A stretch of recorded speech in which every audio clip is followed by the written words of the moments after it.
अलैका या रसूल अल्लाह वसल्लम अलैका या हबीब अल्लाह। साईं जन जे हुक्म मूजिब तमाम मशहूर नाता शाह मदीना जो मिलाद आहे, अचो घर घर में अजु खुशियों कयो, हर शहर शहर खे सिंगार छजो। शाह मदीना जो मिलाद आहे, अचो घर घर में अजु खुशियों कयो, हर शहर शहर खे सिंगार छजो।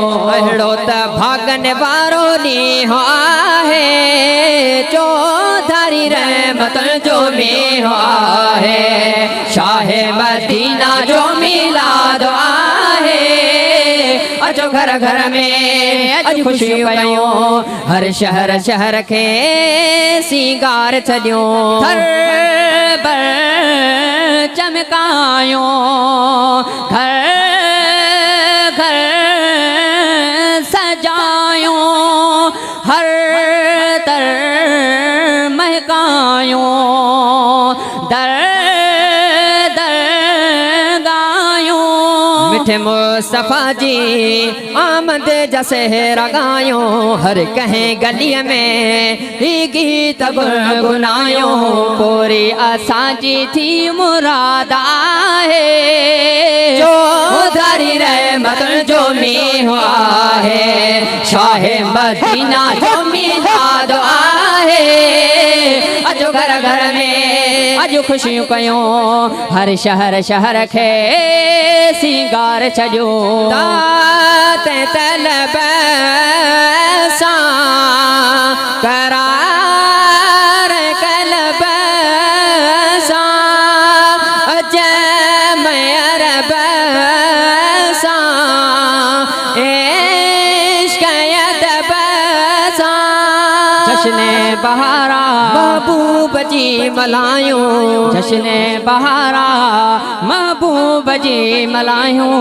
हीरा हर बस्ती थी आबाद आहे, चौधारी रहमत जो मींहुं आहे। शाह मदीना जो मिलाद आहे। नारे तकबीर, नारे रिसालत, नारे तहकीक, नारे हैदरी, दरगाह लोड़ो शरीफ यूं लगाए, सब के झुमाए, अतर छटाए, शेम काए। जश्न विलादत जूरो लगो वधायो, नारे रिसालत रेलने में अज लगायो। सैयद जे सदके सबको शाद आए, चौधारी रहमत जो मींहुं आहे। शाह मदीना जो मिलाद आहे, अचो घर घर में अजु खुशियूं कयो, हर शहर शहर खे सिंगार छॾियो। सिकम जा सॾे जी अमीन चोगन जी, फैज़ सफर जी, रोह सर जी, मजिदान आशिक अरबी जाज झुमायो। सीने सलाए सभिनी खे ॾियूं वधायूं, दिल पर जे सदके मिलंदो दाद आहे, चौधारी रहमत जो मींहुं आहे।